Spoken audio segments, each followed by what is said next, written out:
नमस्कार बच्चों, जय हिंद। आप लोगों का वापस से हार्दिक स्वागत है सेंटर ऑफ मास के अगले अध्याय में, जहां पर आज हम लोग जानेंगे कि कंटिन्यूअस बॉडी। ठीक है, कंटिन्यूअस बॉडी मतलब पिछली बार हमने देखा था कि पार्टिकल बाय पार्टिकल मास अलग अलग जगह पर था, तो उसका सेंटर ऑफ मास कैसे निकाला जाए। लेकिन अब कंटिन्यूअस बॉडी का सेंटर ऑफ मास किस तरह से हम जानकारी उसकी प्राप्त कर पाए नेचर से, इस चीज के ऊपर हम लोग यहाँ पर ऑब्जर्व करेंगे नेचर को। अब ऑब्वियस सी बात है कि इसके लिए जो आपका प्रीरिक्विसाइट है वो है कैलकुलस के फॉर्मूलाज नहीं, वो तो आपको वैसे भी पता चल जाएंगे, और फॉर्मूलाज उसमें होते भी नहीं है, वो डिस्कवर्ड रिजल्ट्स होते हैं।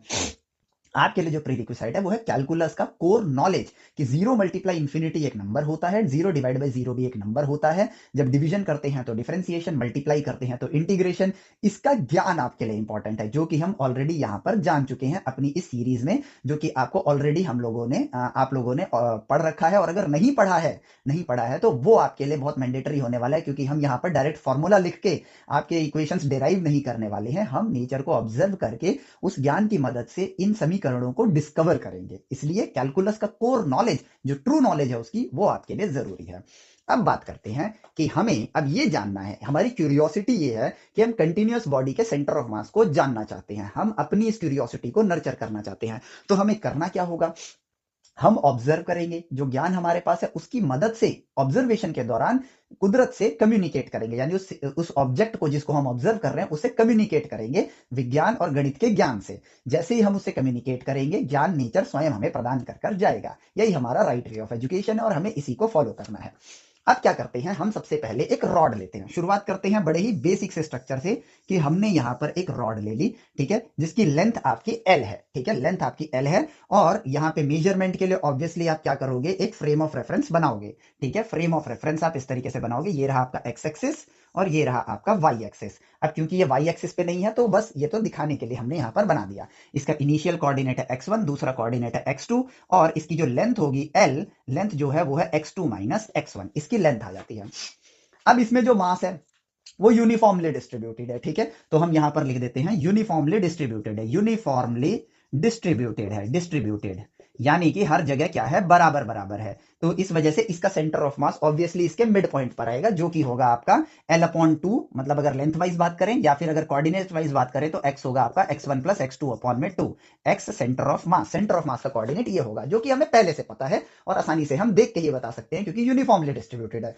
पर मुद्दा अभी क्या है, मुद्दा है अपनी क्यूरियोसिटी को नर्चर करना, जिसके लिए हम इस ऑब्जेक्ट को ऑब्जर्व करेंगे, और जो ज्ञान हमारे पास है उसके जरिए, ध्यान से सुनना, जो ज्ञान हमारे पास है उसके जरिए हम अगर यूनिफॉर्मली डिस्ट्रीब्यूटेड को ऑब्जर्व करेंगे और इसी की मदद से ये जानेंगे कि नॉन यूनिफॉर्मली डिस्ट्रीब्यूटेड हो या कैसा भी स्ट्रक्चर हो, उसका सेंटर ऑफ मास कैसे निकाला जाए। तो वो चीज जो हमें नहीं पता है, वो पता करने के लिए हमें उस ज्ञान का इस्तेमाल करना है जो हमें ऑलरेडी पता है, क्योंकि हमारा ब्रेन वही चीजें प्रोसेस कर सकता है जो उसके पास ऑलरेडी है। तो हमारे पास सेंटर ऑफ मास को लेकर अभी तक जो ज्ञान है, उस ज्ञान से बात करें तो अगर हमारे पास पार्टिकल्स हैं, उसका कोऑर्डिनेट है x1 x2 x3 xn ऐसे करके है।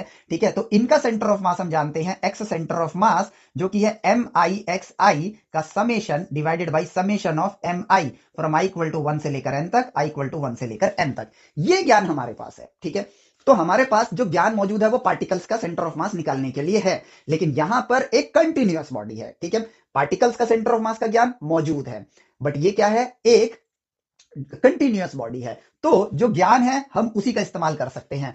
अब अगर मुझे इस रॉड का सेंटर ऑफ मास पता करना है, जो कि मुझे वैसे तो पता है, लेकिन सोचो कि नहीं पता है, लेकिन अगर मुझे इसका सेंटर ऑफ मास पता करना है तो मुझे इस रॉड को एक कंटिन्यूअस बॉडी की तरह ना देखकर, जो ज्ञान है मेरे पास उसके नजर से अगर मैं देखूं, तो मुझे इस रॉड को एक पार्टिकल की तरह देखना होगा, पार्टिकल की तरह मुझे इस चीज को अगर देखना है तो मैं यहां क्या क्या कर सकता हूं कि इस रॉड को मैं ऐसा समझ सकता हूं कि कंटिन्यूअस x1 कोऑर्डिनेट से लेकर x2 कोऑर्डिनेट तक पार्टिकल्स के साथ ये जुड़ा हुआ है, पार्टिकल्स एक के बाद एक जुड़े हुए हैं, जिससे कि ये कंटिन्यूअस बॉडी बन रही है। सिंपल सा लॉजिक है। क्या ये काम मैं नहीं कर सकता हूं? मैं आपके पॉइंट ऑफ व्यू से बात कर रहा हूं, एट कि जब मैं ग्रेड 11 में हूं, मैं उस हिसाब से अगर बात करूं, क्या मैं ये नहीं देख सकता हूं, मैं इसको पार्टिकल के नजर से नहीं देख सकता हूं? मैं देख सकता हूं। तो जो काम मैं कर सकता हूं मैं वो कर रहा हूं कि मैं इसे पार्टिकल की नजर से देखना स्टार्ट करूंगा। अब बात ये आती है कि इसमें पार्टिकल कितने हैं। ठीक है, अब अगर देखूं मैं, x1 एक नंबर है, x2 एक नंबर है, दो पॉइंट के बीच में जितने पॉइंट होंगे उतने ही पार्टिकल्स यहां पर होंगे। तो अगर मैं इसको पार्टिकल बाय पार्टिकल देखूं तो सिंपली इन दोनों नंबर्स के बीच में कितने नंबर्स आ सकते हैं, तो जवाब बड़ा ही सरल है, इनफाइनाइट नंबर्स आएंगे, इनफाइनाइट नंबर्स आएंगे। तो यहां पर जो पार्टिकल्स हैं, पार्टिकल्स कितने हो गए आपके, इनफाइनाइट पार्टिकल्स हो गए यहां पर, ठीक है, इनफाइनाइट पार्टिकल्स हो गए। अब बात ये आती है कि यार यहां पर तो इनफाइनाइट पार्टिकल्स हैं, अगर यहां इनफाइनाइट पार्टिकल है तो यहां पर हम कैलकुलेशन कैसे करेंगे। जवाब आता है कि यार इंफिनिटी और जीरो की दुनिया को अगर कोई सॉल्व कर पाया है, या जो हमने कुदरत से सीखा है उसको हमने क्या नाम दिया है, कैलकुलस, ठीक है। तो उस पर आते हैं हम अभी, लेकिन मुद्दा यह है कि x1 से x2 के बीच में अगर मुझे इस बॉडी को पार्टिकल के नजर से देखना है, क्यों देखना है पार्टिकल के नजर से, क्योंकि पार्टिकल का सेंटर ऑफ मास निकालना मैं जानता हूं। तो अगर मैं यहां पर इसको पार्टिकल की तरह देख रहा हूं, इनफाइनाइट पार्टिकल है, ठीक है, और अगर यहां पर इनफाइनाइट पार्टिकल है और मुझे उसका सेंटर ऑफ मास निकालना है, पार्टिकल बाय पार्टिकल चलूं मैं, तो इसका एक्स सेंटर ऑफ मास क्या होगा मेरे लिए, समेशन ऑफ ith पार्टिकल का मास, ठीक है। अब जो भी यहां पर पार्टिकल होगा उसको मैं एक लाइन से दिखा रहा हूं, क्योंकि थिकनेस दिखा रहा हूं मैं यहां पर, लेकिन थिकनेस को एक पार्टिकल ही समझो आप, ठीक है, उसकी लेंथ नहीं है। बट अगर ये यहां पर ith पार्टिकल है, ठीक है, this is your ith particle, ठीक है, ith पार्टिकल, आई कोई भी नंबर हो सकता है, 1 2 3 4 5 6 7 8 9 10 कुछ भी हो सकता है, ठीक है, ith पार्टिकल है। यदि मुझे उसका मास पता चल जाए तो मैं उसका ith पार्टिकल का मास, xi का मास, बट यहां पर i इक्वल टू 1 से तो शुरू होगा, लेकिन यहां नंबर ऑफ पार्टिकल्स कितने हैं, इंफिनिटी है, तो ये इंफिनिटी तक जाएगा, और summation of i equal to 1 से लेकर इंफिनिटी, हर पार्टिकल के मास को हमें ऐड करना है। तो ये समीकरण बन जाएगा। अगर हम अपने नो नॉलेज की मदद से इस चीज को अगर कम्युनिकेट करें इसे, तो क्या नजर आता है कि मैं इसको पार्टिकल बाय पार्टिकल देखता हूं, कितने पार्टिकल है, इनफाइनाइट पार्टिकल है, हर पार्टिकल का यदि मुझे मास पता चल जाए तो मैं उस पार्टिकल के कोऑर्डिनेट से उसे मल्टीप्लाई करूंगा, और ऐसे ही हर पार्टिकल के साथ करूंगा और उनका सम कर दूंगा, क्योंकि m1 x1 m2 x2 m3 x3 dot dot dot mn xn तक करना है, बट यहां पर n क्या है, इंफिनिटी है, ठीक है। सिमिलरली डिवीजन में क्या करना है, m1 m2 m3 करना है, हर पार्टिकल के मास को मुझे ऐड कर देना है, क्या करना है, ऐड करना है। अब बात करते हैं कि यदि यहां पर इनफाइनाइट पार्टिकल्स हैं, ध्यान से सुनना, यदि यहां अब मजा आना स्टार्ट होगा, यदि यहां इनफाइनाइट पार्टिकल हैं तो हमारे लिए अगली चीज ये निकल कर आती है, what is the mass of the particle, what is the mass of the particle, ठीक है। अब पार्टिकल का मास कैसे निकाले, चैलेंज ये निकल कर आता है। तो अगर मैं कहूं कि इसका लेंथ l है, ठीक है, तो मैं कहूं इसके दो टुकड़े करो, ध्यान से सुनना, अब सोचने का वक्त आ गया है, इसके दो टुकड़े करो, तो बराबर टुकड़े करो, तो इसके एक टुकड़े का मास हो जाएगा m अपॉन में 2, अगर इसका पूरा मास m है, और अगर मैं इसके दो टुकड़े करूं तो एक का मास हो जाएगा m अपॉन 2, अगर मैं इसके 10 टुकड़े करूं तो एक टुकड़े का मास हो जाएगा m/10, अगर मैं इसके 100 टुकड़े करूं तो एक टुकड़े का मास हो जाएगा m/100, अगर मैं इसके 1 करोड़ टुकड़े करूं तो 1 करोड़ लिख देता हूं यहां पर, तो इसका मास हो जाएगा m अपॉन 1 करोड़। बट यहां कितने पार्टिकल है, इनफाइनाइट पार्टिकल है, तो एक पार्टिकल का मास कितना होगा जरा सोचो। तो सिंपली मास को मुझे इंफिनिटी से डिवाइड करना हो, क्योंकि इनफाइनाइट पार्टिकल्स हैं, तो एक पार्टिकल का मास कितना आ जाएगा, शून्य आ जाएगा, क्या आ जाएगा, शून्य आ जाएगा। और यहां से हमें कैलकुलस की वो झलक दोबारा देखने को मिलती है जिसकी मदद से हमने लिमिट, डिफरेंशिएशन, इंटीग्रेशन को खोजा था। तो यदि एक पार्टिकल का मास शून्य है और यहां पर कितने पार्टिकल है, इनफाइनाइट पार्टिकल है, तो हर पार्टिकल का मास यहां पर शून्य आएगा, कितनी बार, इनफाइनाइट टाइम्स, और यहां पर शून्य को आपने अनंत बार जोड़ा है, तो शून्य मल्टीप्लाई इंफिनिटी हो जाएगा, और जिसका जवाब क्या होगा, नॉट डिफाइंड। यदि आपके पास वास्तविकता नहीं है, और यदि वास्तविकता है तो 0 मल्टीप्लाई इंफिनिटी का जवाब आप कैसे लिखोगे, इस वास्तविकता को देख के, और इस केस में 0 मल्टीप्लाई इंफिनिटी होगा टोटल मास m के बराबर, क्योंकि ये वो सच्चाई है जो हमें नजर आ रही है, और यही है आपकी कैलकुलस की डिस्कवरी भी। तो एक छोटा सा रिवीजन भी हो गया कैलकुलस का, और यही वो कोर नॉलेज है जिसका पता आपको होना चाहिए, ठीक है। अब बात करते हैं, बट यहां मैंने बहुत थोड़ा सा बताया है, कंप्लीट आपको लिमिट, डिफरेंशिएशन, इंटीग्रेशन के बारे में मैंने आपको फुल डिटेल वीडियोस बना रखी हैं, ठीक है। अब देखो बात ये आती है कि एक पार्टिकल का मास यहां पर क्या है, शून्य, ठीक है, एक पार्टिकल का मास शून्य है। तो ये हमें समझ आ गया कि यार एक पार्टिकल का मास शून्य है, क्योंकि अनंत पार्टिकल है, चाहे ये x1 x2 का कोऑर्डिनेट चाहे बहुत पास के पॉइंट क्यों ना हो, लेकिन हर दो नंबर के बीच में, दो फिक्स्ड नंबर के बीच में इनफाइनाइट नंबर्स होते हैं। 0 से लेकर 1 के बीच में इनफाइनाइट नंबर्स हैं, 0 से लेकर 0.1 के बीच में भी इनफाइनाइट नंबर है, 0 से 0.00000001 के बीच में भी इनफाइनाइट नंबर्स हैं। Between any two numbers there are infinite numbers, यही तो मैथ की ब्यूटी है। अब देखो कुदरत की ब्यूटी है बेसिकली, और जो कुदरत ने हमें दिखाया उसी को हम लोग गणित बोलते हैं। अब कहते हैं कि एक पार्टिकल का मास शून्य है, तो हम यहां पर कैलकुलस में इन्हीं चीजों को, इसी के साथ हम कैलकुलस के साथ और बेहतर ढंग से कनेक्ट हो रहे हैं। तो हम यहां पर इसको रिप्रेजेंट कैसे करें, हालांकि वो है तो शून्य, लेकिन रिप्रेजेंट कैसे किया जाए। तो हमने क्या किया, रिप्रेजेंटेशन यहीं से शुरू होती है कि हमने कहा कि हम x डिस्टेंस पर जाते हैं, यहां पर हम एक छोटा सा गैप लेते हैं डेल्टा x, क्या लिया हमने, छोटा सा गैप लिया डेल्टा एक्स, ठीक है, क्योंकि हम एक पॉइंट पर तो कैलकुलेशन कर ही नहीं सकते क्योंकि वहां पर तो हर चीज शून्य आती है। तो मैं कहता हूं कि मैं डेल्टा एक्स लेंथ का मास निकालता हूं। अब ये तो एक लेंथ है यानी कि बिटवीन टू पॉइंट है, इसलिए डेल्टा लिखा हुआ है। तो मैं क्या करता हूं, अगर मुझे बिटवीन टू पॉइंट मास निकालना है तो मास पर यूनिट लेंथ निकाल लेता हूं। मास पर यूनिट लेंथ निकाला, मल्टीप्लाई अगर मैं ये लेंथ कर दूं तो मुझे इस लेंथ का मास पता चल जाएगा जो कि इसके बराबर होगा। यानी कि डेल्टा एक्स से अगर मैं मल्टीप्लाई कर दूं तो मैं ये कह सकता हूं कि ये मेरे पास डेल्टा एम आ गया। अब डेल्टा एम क्यों बोला, अब डेल्टा तो रिप्रेजेंट करता है चेंज को, तो इसको आप ऐसे समझो कि आप ऐसे कह रहे हो कि यहां से, ऐसे समझो कि आप यहां से यहां तक का मास जो है वो निकाला, यानी कि mass till x plus delta x. Mass as a function of x समझो, जैसे जैसे एक्स बढ़ रहा है मास चेंज कर रहा है, तो mass as a function of x समझो। तो mass till x plus delta x यानी कि इस कोऑर्डिनेट तक जो मास है वो इससे रिप्रेजेंट किया, एंड मास टिल एक्स यानी कि मास टिल एक्स। तो इस वाले मास में से अगर आप इतना मास घटा दोगे तो यहां का मास आ जाएगा, इसलिए हम इसको डेल्टा एम से रिप्रेजेंट करते हैं। तो हर वो चीज जो आप मैथ फिजिक्स में कर रहे हो उसका रीजन ऐसे ही तो समझ आएगा, जितना हम कम्युनिकेट करेंगे हर चीज जो हम लिखते हैं उसका कारण हमें समझ आना स्टार्ट होता है। ठीक है, तो हम यहां पर क्या कर रहे हैं, mass as a function of x, गणित में रिलेशन फंक्शन चैप्टर पढ़ते हैं, y as a function of x जो रिप्रेजेंटेशन है उसी का इस्तेमाल किया हमने यहां पर। तो यहां तक का मास माइनस यहां तक का मास इज इक्वल टू इस गैप का मास,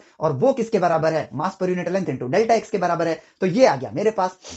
अब बात करते हैं कि यार ये जो रीजन है, even though delta x is very small, आप लिखो यहां पर delta x is very small, but still delta x is दो पॉइंट के बीच में है, दो पॉइंट के बीच में है। तो ये इस वाले स्टार्टिंग पॉइंट से एंड पॉइंट के बीच में अगेन यहां कितने होंगे, इनफाइनाइट पॉइंट होंगे। तो मैं इस डेल्टा एक्स को चाहे कितना ही छोटा ले लूं, ध्यान से सुनना, चाहे कितना ही छोटा ले लूं, मैं इसको एक पॉइंट मास की तरह कंसिडर कभी नहीं कर सकता हूं। और यहीं पर हम कहीं ना कहीं गलत चीज पढ़ा देते हैं बच्चों को। इससे क्या होता है, देखो गलत चीज बोलने से हमारा रिजल्ट नहीं बदला, लेकिन कैलकुलस को लेकर मानसिकता गलत हो गई हमारी, जिसकी वजह से भविष्य में हम कैलकुलस को सही मायने में यूज नहीं कर पाते हैं। और जब हायर इंजीनियरिंग मैथमेटिक्स पढ़ते हैं ना तो हमें कुछ समझ ही नहीं आता है, क्यों, क्योंकि वहां उसके ट्रू नॉलेज की जरूरत है, और हमारी जो ट्रू नॉलेज जिसको हम ट्रू मान रहे हैं वही रॉन्ग होगी। तो जब हम गलत नॉलेज को वहां पर सोचेंगे, गलत नॉलेज से उस चीज को समझने की कोशिश करेंगे, तो हमारा कम्युनिकेशन कभी भी सही से नहीं होगा। मैं फ्रेंच, मतलब मेरे को इंग्लिश आती है, बट मैं अगर एक फ्रेंच आदमी से बात करूं, बस हमारे में कमी क्या है कि मैं फ्रेंच को इंग्लिश मान रहा हूं, ठीक है, मैं उससे मेरे लिए हर गोरा अंग्रेज हो जाए,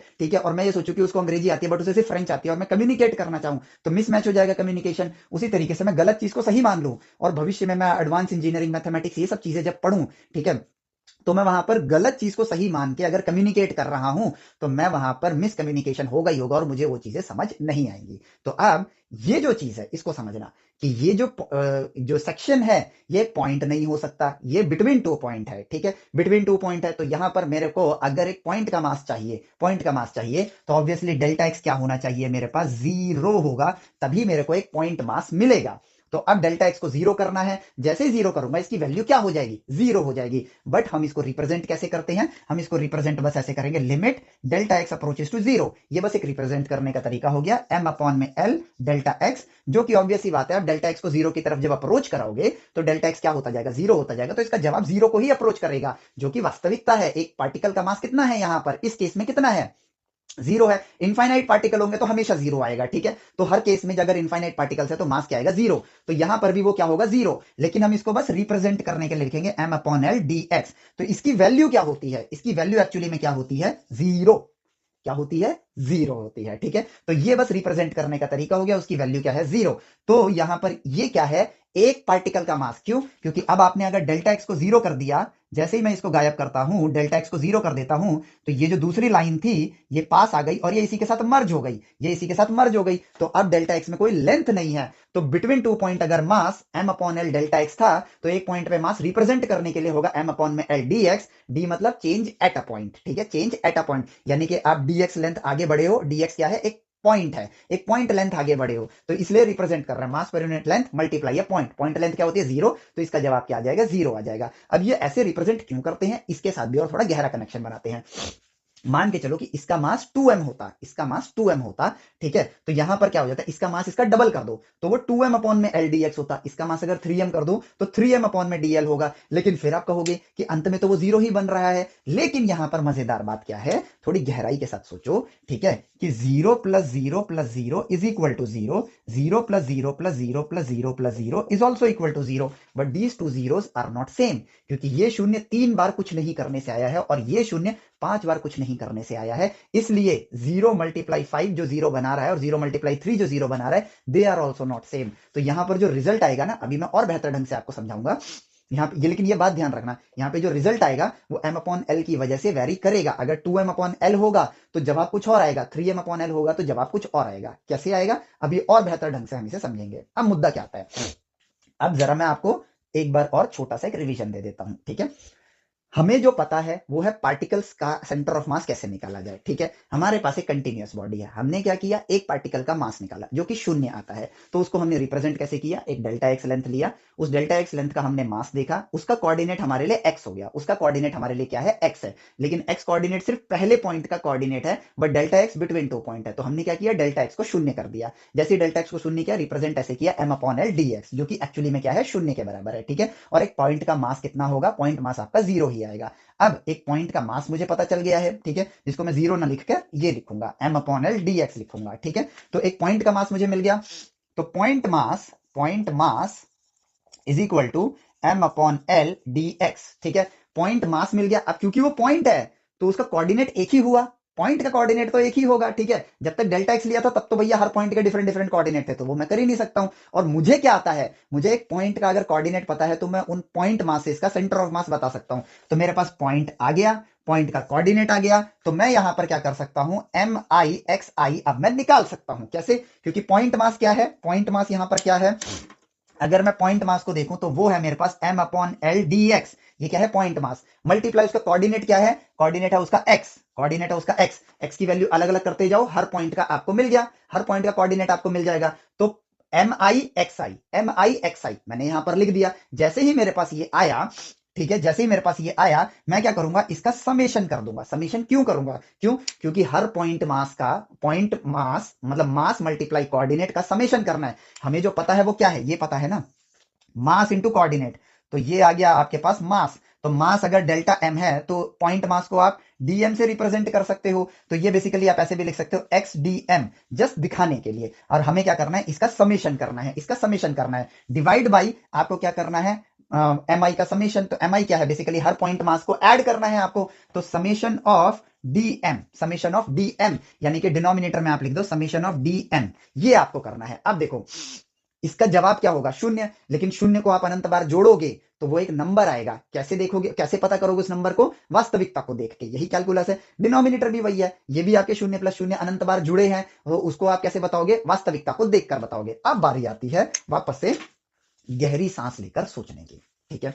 ध्यान से देखो, आपको ये वाला ज्ञान था, ठीक है, आपने इस नजर से इस कंटिन्यूअस बॉडी को देखा पॉइंट बाय पॉइंट। आपको क्या चाहिए था, आप ये सॉल्व करना जानते हो, तो आपको क्या चाहिए, पॉइंट मास, पॉइंट का कोऑर्डिनेट, ठीक है। पॉइंट मास, पॉइंट का कोऑर्डिनेट, ठीक है, आपने मल्टीप्लाई किया, निकाल लिया, पॉइंट मास क्या आएगा, शून्य ही आएगा, लेकिन रिप्रेजेंट कैसे करोगे, m/l dx से, m/l dx से रिप्रेजेंट कर रहे हो, दैट्स इट। कैसे कर रहे हो वो भी पता चल गया। तो xdm, हर पॉइंट मास को अगर मैं कैलकुलेट करूं, x की वैल्यू x1 से लेकर x2 तक लेकर जाऊं, जो कि इनफाइनाइट आएंगे, सबका मुझे क्या करना है, सम करना है, सबका मुझे क्या करना है, सम करना है। और अगर मुझे सबका सम करना है तो यहां पर मैंने समेशन लगा दिया, क्योंकि यही मुझे यहां भी करना था, पार्टिकल्स के साथ भी करना है, तो यहां भी तो अनंत पार्टिकल्स हैं, मैंने वही कर दिया। डिनोमिनेटर में क्या करना है, हर मासेस का सम करना है, तो dm पॉइंट का मास है, हर पॉइंट मास का मुझे सम करना है, वो मैंने कर दिया, मेरा काम यहां फिनिश हुआ। यानी कि इसका सेंटर ऑफ मास मैं ऐसे निकाल सकता हूं। अब बारी आती है कि आगे क्या करना है, भैया ये तो हमें पता ही नहीं है, ठीक है। अब आगे का अगर मैं देखूं तो यहां पर मुझे एक बात समझ आती है कि मेरे को जो करना है, अगर कंटिन्यूअस बॉडी का मुझे सेंटर ऑफ मास चाहिए, तो centre of mass is equal to summation of x d m divided by summation of d m, जिसको मैं अगर डीएम को एक्सपैंड कर दूं तो वो आता है summation of x m/l dx, यही है मेरे पास, divided by summation of m/l dx, ठीक है, यही है मेरे पास। अब ये तो क्या है, डीएम का समेशन, अगर हर पॉइंट मास को, अब मैं जरा पहले इसको देख लेता हूं, डिनोमिनेटर को, सिर्फ डिनोमिनेटर को देखो, summation of m/l dx, basically पहला पॉइंट मास क्या है, 0, दूसरा पॉइंट मास क्या है, 0, तीसरा पॉइंट मास क्या है, 0 0 0 0 0, कितनी बार है पॉइंट, यहाँ पे कितने पॉइंट है, इनफाइनाइट पॉइंट्स है, तो इनफाइनाइट टाइम्स, तो ये क्या आ जाएगा, 0 × इन्फिनिटी। इसका जवाब क्या होगा, आप कैसे बता सकते हो, आप रियलिटी को देखकर ही बता सकते हो, क्योंकि कैलकुलस की दुनिया में आप कुछ भी सॉल्व नहीं करते हो, वास्तविकता देखते हो, इसका जवाब देते हो। इसका मास अगर m है तो इस 0 × इन्फिनिटी का जवाब क्या होगा, टोटल मास m, क्या हो जाएगा, टोटल मास m हो जाएगा। यदि इसका मास 2m होता तो जवाब क्या आता? 2m आता। बताया ना, जीरो मल्टीप्लाई इन्फिनिटी, हर जीरो सेम नहीं है। 5 बार जीरो जोड़ के जो जीरो आया है, 25 बार जीरो जोड़ के जो जीरो आया वो डिफरेंट है। यहां पर अनंत बार जीरो जोड़ा तो m आया। सोचो इसका मास 2m होता तो जवाब इसका m नहीं 2m आता, क्योंकि वास्तविकता में 2m है।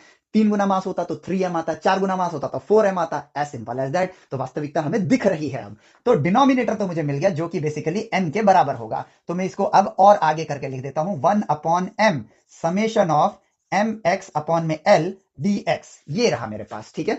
तो बेसिकली सेंटर ऑफ मास में मैं इस पड़ाव तक पहुंच गया हूं कि ये हो गया 1/m, क्योंकि इसको सॉल्व करने से तो जवाब टोटल मास m ही आएगा, ठीक है। Multiply summation of mx upon में l dx, ठीक है। अब आपको ये करना है। अब बात ये आती है कि यार हमें तो कुछ पता ही नहीं है, इसके आगे करें क्या, हम इसको जोड़े कैसे, ठीक है। हम इसको जोड़े कैसे, क्योंकि देखो ml अपॉन में dx, इसका सम तो मैं कर लेता, क्योंकि डिनोमिनेटर में x नहीं था, तो ये सिर्फ मास को जोड़ रहे थे। बट यहां पर आप कोऑर्डिनेट मल्टीप्लाई पॉइंट मास को जोड़ रहे हो, तो वो मुझे वास्तविकता में नजर नहीं आ रहा है। लेकिन हमने गणित क्यों सीखी है? ताकि हम कुदरत से और बेहतर ढंग से कम्युनिकेट कर पाए। अब जरा आपके पास जो ज्ञान है उसका इस्तेमाल करो। जरा इस चीज को देखो, ये क्या है? समेशन, ठीक है। ये क्या है? कंटिन्यूअस बॉडी, यानी कि यहां पर डिस्क्रीट पैटर्न नहीं है, ये कंटिन्यूटी को रिप्रेजेंट कर रहा है। तो अब हम देखें समेशन ऑफ जो हमने डिस्कवर किया था fx dx, ठीक है। ये क्या है? fx dx रीमन सम, जो रीमन मैथमेटिशियन थे, उन्होंने डिस्कवर किया था कि this is going to be equal to f of x dx के बराबर होगा, ठीक है। अब जरा इसको, ऐसा नहीं है कि ये इसके बराबर है तो डायरेक्ट लिख दे। अब आप देखो, आप क्या करोगे? आप वही चीज सिर्फ और सिर्फ आपको पता है, लेकिन इसका मतलब ये नहीं कि आप करोगे नहीं। ऑब्जर्व करो, ऑब्जर्व करोगे तो समझ आएगा कि रीमन सर को मोटिवेशन कैसे मिला अपनी खोज के लिए, ये बार बार आपको दिखेगा। तो मैं यहां पे एक फंक्शन लेता हूं जी एक्स लेता हूं, जो कि बेसिकली क्या है? m अपॉन में एल एक्स है, यानी कि ये हो गया मेरा फंक्शन। और यहां पर अगर dx है तो यहां पर जो x एक्सिस है वो मेरा x को रिप्रेजेंट करेगा। तो अगर मेरे पास ये फंक्शन है y is equal to M X upon में एल एंड x एक्सिस तो आपका x हो गया, तो बेसिकली ये हो गया एक स्ट्रेट लाइन। अब मैथ्स में स्ट्रेट लाइन क्यों पढ़ रहे हो? बेहतर ढंग से कम्युनिकेट करने के लिए, ठीक है। अब अगर आपने स्ट्रेट लाइन पढ़ लिया होगा तो आपको पता होगा कि tan थीटा यहां पर ईस्टर एग, नहीं पढ़ा तो ईस्टर एग पढ़ लिया होगा तो आपको पता ही होगा tan theta m upon L के बराबर होगा। यहाँ पे थीटा भी आप निकाल सकते हो, जो कि होगा theta is equal to tan inverse m upon L, ठीक है। चलो ये इंपॉर्टेंट नहीं है अभी, ये बस ईस्टर एग देने के लिए। अब देखो ये बन गया एक स्ट्रेट लाइन। अब जरा इस चीज को हम यहां पर ऑब्जर्व करते हैं, ठीक है। मान लेते हैं कि हम यहां पर बात कर रहे हैं x1 से लेकर x2 तक, ठीक है। तो ये जो ग्राफ है मेरा x1 से स्टार्ट होगा और x2 पे फिनिश हो जाएगा। तो ये रहा मेरे पास x1 और ये रहा मेरे पास x2, ये रहा मेरे पास x2, ठीक है। अब अगर मैं कहूं mx अपॉन में l, ये क्या रिप्रेजेंट कर रहा है? ये gx को रिप्रेजेंट कर रहा है, यानी y लेंथ को रिप्रेजेंट कर रहा है। एक x कोऑर्डिनेट पे चलो, यहां पर आ गए, तो यहां पर ये क्या है? ये आपका gx ही तो है, यानी कि mx अपॉन में l ही तो है, यानी कि लेंथ है। और dx क्या है आपके लिए? विड्थ है उसकी, जो कि एक पॉइंट है।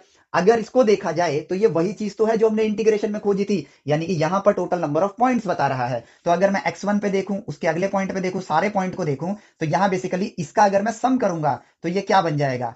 एरिया अंडर दिस कर्व बन जाएगा। अब यहां पे कर्व तो स्ट्रेट लाइन है, एरिया अंडर द कर्व के बराबर ही आएगा। और अगर ये एरिया अंडर द कर्व के बराबर आ रहा है तो एरिया अंडर द कर्व किसके बराबर होता है? इंटीग्रेशन के बराबर होता है। तो इसलिए ये जो समेशन है उसको हम इंटीग्रेशन जैसा लिख सकते हैं। और ये हमने क्यों कहा? क्योंकि ये हमने नेचर में ऑलरेडी ऑब्जर्व कर लिया है। ये है वो कोर नॉलेज जिसे हमें कनेक्ट करना है। तो बेसिकली इसको मैं वास्तविकता देके सॉल्व कर सकता हूं, लेकिन उस तरह की अभी मेरे को पता नहीं है कि m अपॉन में एल डी एक्स का तो वास्तविकता दिख रहा है, लेकिन पॉइंट मल्टीप्लाई कोऑर्डिनेट की वास्तविकता नजर नहीं आ रही है। तो हमने गणित क्यों सीखी है? ये हम अलग अलग इक्वेशंस क्यों ढूंढते हैं मैथ के अंदर? क्यों? आपका एग्जाम का पेपर सेट करने के लिए नहीं। जो गणित के अंदर आप मल्टीपल इक्वेशंस देखते हो, अब जरा गहराई से सोचो कि ये इक्वेशन का इंटीग्रेशन क्या होगा, वो इक्वेशन का इंटीग्रेशन क्या होगा। इसलिए देखते हैं क्योंकि जितनी वास्तविकता दिख पा रही है वो तो हमने जैसे डिनोमिनेटर दिख रहा था कर दिया, हालांकि ये भी एक वास्तविकता है, बट इधर नहीं नजर आ रही है, वो एक अंदर खोई हुई है, क्योंकि उसमें x मल्टीप्लाई हो गया है, तो वो देख के नहीं बता पा रहा हूं। तो हमने उन चीजों को सॉल्व किया है, और सॉल्व किया है तो हमें पता है कि ऐसी सिचुएशन में इसका जवाब क्या हो सकता है, तो अब हम वही लिख सकते हैं, ठीक है। लेकिन मुद्दा क्या है?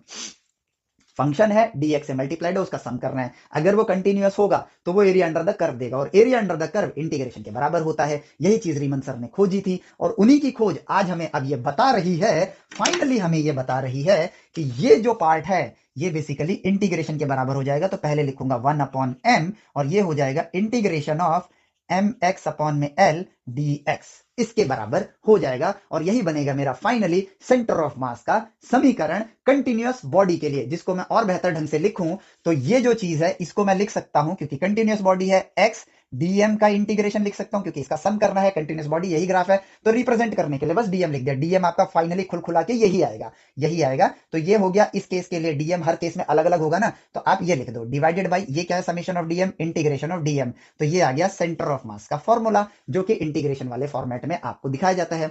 हम डायरेक्टली यहां से शुरू करते नहीं, हम यहां तक पहुंचे कैसे, ये इंपॉर्टेंट है जानना, क्योंकि तभी आप अपनी क्यूरियोसिटी को नर्चर करते हो, और जब आप अपनी क्यूरियोसिटी नर्चर करते हो तभी आप सही मायने में कुछ सीखते हो, सोचना सीखना सीखते हो, और अपने अंदर वो कॉन्फिडेंस डेवलप करते हो कि कुछ भी असंभव नहीं है, हम चीजें खोज सकते हैं। एंड फाइनली अब मैं यहां पर इस चीज को अगर सॉल्व करूं, ठीक है, तो मुझे समझ आता है कि अगर मान लो मुझे इसका सेंटर ऑफ मास ऑलरेडी पता है ना, चलो देखते हैं। अब इसको मैं इंटीग्रेट कहां से कहां तक करूंगा, x1 से x2 तक इंटीग्रेट करूंगा, तो x1 से x2 तक इंटीग्रेट कर देता हूं। तो करा तो 1/m, m/l बाहर आ जाएगा, m/l बाहर आ गया, ठीक है, x dx है, ठीक है, x dx है, तो ये हो जाएगा x स्क्वायर अपॉन में 2, ठीक है, कहां से कहां तक, x1 से x2 तक, x1 से x2 तक हो जाएगा।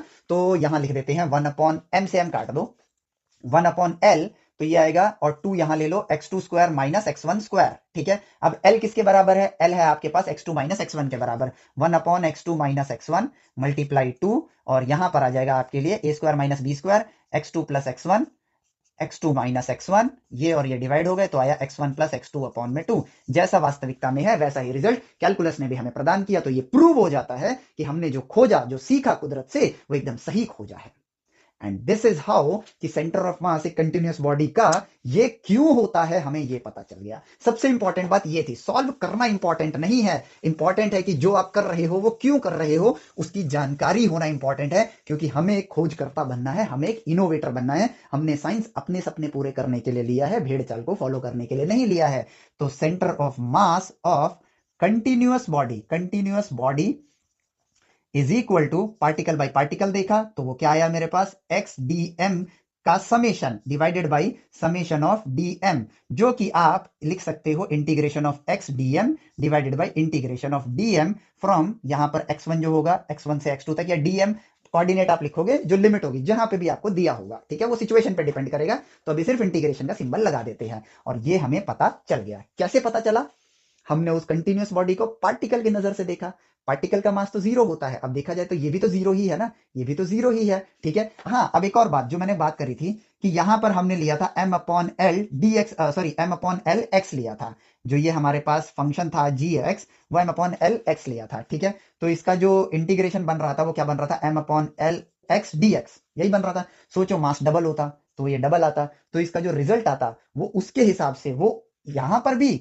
0 मल्टीप्लाई इंफिनिटी ही है, ठीक है। और अगर आपका m/l x dx है तो यहां पर भी 0 मल्टीप्लाई इंफिनिटी ही है। लेकिन इसकी वजह से ग्राफ में क्या परिवर्तन आ जाएगा, अगर m/l, ये है m/l x का अगर ग्राफ है, तो 2m/l x का ग्राफ ये होगा। तो अपने आप देखो एरिया में परिवर्तन आ गया, और ये चीजें आपस में इतनी कनेक्टेड है ना कि 0 मल्टीप्लाई इंफिनिटी का ही आंसर चाहिए ना। अगर आप m/l x लेते तो इसके हिसाब से आंसर आता, 2m/l लेते तो इसके हिसाब से आंसर आता। This is the beauty of mathematics, and ये कहूंगा this is the beauty of nature, कि 0 मल्टीप्लाई इंफिनिटी के अनंत आंसर हो सकते हैं, इसलिए उसको नॉट डिफाइंड कहते हैं। यस, लेकिन अगर आपने सही समीकरण जो है वास्तविकता, उसके हिसाब से जो आपने कनेक्शन खोजे हैं इस कुदरत में, उन कनेक्शंस की वजह से आज आप 0 मल्टीप्लाई इंफिनिटी का जो वास्तविक आंसर है वो खोज सकते हो कितनी आसानी से, ठीक है। इस 0 मल्टीप्लाई इंफिनिटी से कंफ्यूज मत होना, समझना, इन बातों को सोचना, फील करना, ठीक है। तो ये देखो अपने पास समीकरण फाइनली आ जाता है। अब इस समीकरण का इस्तेमाल करके हम, अगर हम बात करते हैं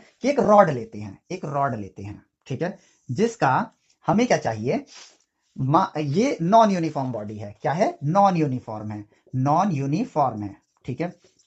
अब मुझे क्या चाहिए, mass as a function of x चाहिए, mass as a function of x चाहिए होगा इसका, जो कि वास्तविक जीवन में जैसे इसका देखें तो बड़ा ही आड़ा टेढ़ा होगा, लेकिन हमें अभी समझना है, नेचर से कम्युनिकेट करना है, तो हम एक सिंपलेस्ट फॉर्म में लेते हैं, जो कि नॉन यूनिफॉर्म में हम सबसे सिंपलेस्ट केस ये ले सकते हैं कि हम क्या करते हैं, पॉलिनोमियल वो ले लेते हैं कि फर्स्ट पार्टिकल के लिए कांस्टेंट मान लेते हैं 2 प्लस एक्स स्क्वायर, मान लेते हैं इसका मास, जैसे जैसे x की वैल्यू बढ़ेगी, mass as a function of x बता रहा है, mass as a function of x मतलब ये पार्टिकल का मास नहीं बता रहा है, ध्यान से सुनना, ये पार्टिकल का मास नहीं बता रहा है, ये बता रहा है आपको मास, जैसे जैसे मान के चलो कि m(1) अगर मैं लिखूंगा, इसका मतलब क्या है, mass as a function of x है, m(1) अगर मैं लिखूंगा तो आएगा 2 + 1 = 3 kg, इसका मतलब ये है कि 0 से लेकर 1 यूनिट तक ये पूरा मास क्या है, 3 kg है, ठीक है, इसका मतलब ये है। अगर मैं लिखता हूं मास ऑफ 2, तो वो आएगा 2 + 2 का स्क्वायर 4, जो कि 6 kg आएगा, यानी कि 0 से लेकर 2 तक जो मास है आपका, वो है आपका बेसिकली 6 kg। तो अगर आपको 1 से 2 का मास चाहिए तो आपको करना होगा मास टिल 2 माइनस मास टिल 1, जो कि आएगा 6 - 3 3 kg। बात आप समझ गए होंगे कि mass as a function of x का मतलब ये हुआ, ठीक है। तो जैसा लिखा होता है आपको समझना चाहिए। यदि आपको बोल दिया जाए कि mx की जगह मास ऑफ पार्टिकल दे दिया जाए, पार्टिकल एट एक्स का मास दिया जा रहा है, तो मेंशन किया जाएगा, ठीक है। सवाल आपसे ऐसे भी नहीं पूछ लिया जाए कि आपको हवा अंधेरे में रखा जा रहा है, नहीं, mass as a function of x का मतलब है एक्स के साथ साथ जैसे जाओगे तो 0 से लेकर एक्स तक का मास बताएगा। मास ऑफ पार्टिकल लिखा है, ऑफ पार्टिकल, तो यहां लैंग्वेज में खेल जाते हैं बस, और कुछ नहीं होता है, ठीक है। तो mass as a function of x लिया हमने, नॉन यूनिफॉर्म बॉडी है, जो कि ये रहा मेरे पास, ठीक है। हमने एक सिंपल फंक्शन ले लिया ये, ठीक है। मैं वो रॉड बना लेता हूं, ये रहा, ठीक है। और इसका जो कोऑर्डिनेट लेता हूं मैं, ठीक है, वो 1 से शुरू करता हूं, 1 से लेकर, ठीक है, यहां पर मैं जाता हूं 10 तक, ठीक है, या 10 तक चलते हैं, चलो 10 तक चलते हैं, यानी कि 9 सेंटीमीटर या मीटर या मिलीमीटर जो भी ले लो, लेंथ ले लो, ठीक है। ये इसकी लेंथ है, इसका सेंटर ऑफ मास जानना, ऑब्वियस ही बात है। आगे का जो मास है, ठीक है, वो हल्का होगा, जैसे जैसे आगे बढ़ेंगे पार्टिकल के मास भारी होते जाएंगे, ध्यान से सोचना, यानी 0 × इंफिनिटी में जो 0 + 0 + 0 + 0 आ रहा है, तो पहला 0 शायद एक पार्टिकल का 0 हो, लेकिन दूसरा 0 दो पार्टिकल्स का 0 है, या और भी और अलग 0 हो वो, यानी 5 0 का मिक्सचर, 5 0 के रिजल्ट से 0 आता है वो 0 हो, तीसरा 0 शायद 17 0 वाला 0 हो, ऐसे वो वेरी करता जाएगा, क्योंकि इसमें ग्रोथ आएगी एक्सपोनेंशियल, ठीक है। अब हमें क्या करना है, हमें इसको पार्टिकल के नजर से देखना है, हमने देखना स्टार्ट किया भैया यहाँ पे रहा इनफाइनाइट पार्टिकल, ठीक है। तो अब हम क्या करते हैं, एक्स डिस्टेंस पर चलते हैं, हमें इस पार्टिकल का, जो कि एक्स डिस्टेंस पर है, इस पार्टिकल का मास चाहिए, पार्टिकल का मास चाहिए। अभी भी फॉर्मूला मत यूज करना, जो आपने यहां खोजा है उस ज्ञान को वापस से नॉन यूनिफॉर्म के लिए यूज करो। पार्टिकल का मास चाहिए, कैसे निकालू मैं पार्टिकल का मास, तो भैया मैं क्या करता हूं, एक्स कोऑर्डिनेट पे जो मास है, अगर मुझे उस पार्टिकल का मास चाहिए, तो मैं यहां से डेल्टा एक्स लेंथ आगे बढ़ता हूं, ठीक है। तो मैं क्या करता हूं, मैं यहां से लेकर यहां तक का मास निकालता हूं, और फिर यहां से लेकर यहां तक का मास निकालता हूं, यानी कि mass till x plus delta x तक का मास, यानी यहां से यहां तक का मास निकाल लिया। उसमें से अगर मैं यहां से यहां तक का मास घटा दूं, ठीक है, यानी मास टिल एक्स अगर मैं घटा दूं, तो मुझे यहां का डेल्टा एम मिल जाएगा। तो डेल्टा एम मेरे पास क्या आ जाता है, m x plus delta x minus m x, differentiation जो हमने देखा वही चीज नजर आ रही है ना आपको। और क्या है, जो गणित में चीजें खोजी हैं अपने मर्जी से थोड़ी बनाई है, कुदरत में दिख रही थी। हम जो एक है ना, एक कल्चर और भी है कि हम कहते हैं कि जो हम कैलकुलस पढ़ते हैं ये वास्तविकता में कहाँ यूज होती है, ये हमने पढ़ा। अरे भैया, पुराने टाइम से हम लोग बेहद गलत तरीके से पढ़ते आए। हर चीज जो आप गणित में पढ़ रहे हो वो नेचर में एग्जिस्ट करती है, हमें पढ़ाया ही गलत तरीके से गया है, क्योंकि हमने सिर्फ और सिर्फ एग्जाम को केटर किया है, विज्ञान को, गणित को केटर नहीं किया अपने लिए, अपने आप को सही ज्ञान देने के लिए केटर नहीं किया, हम भेड़ चाल में भागने लगे। वरना ये चीजें जो मैं यहां लिख रहा हूं, यही तो डिफरेंशिएशन का फॉर्मूला है, डिवाइड बाय डेल्टा एक्स कर दूंगा, डिफरेंशिएशन आ गया मेरे पास, डिफरेंशिएशन का समीकरण मिल गया। यही चीजें देखते हो, हम बस रट्टा मारते, क्यों, क्योंकि हम कुदरत के साथ जोड़ते नहीं है। सच्चाई को फील करो, चीजें मुश्किल है ही नहीं, बहुत आसान है।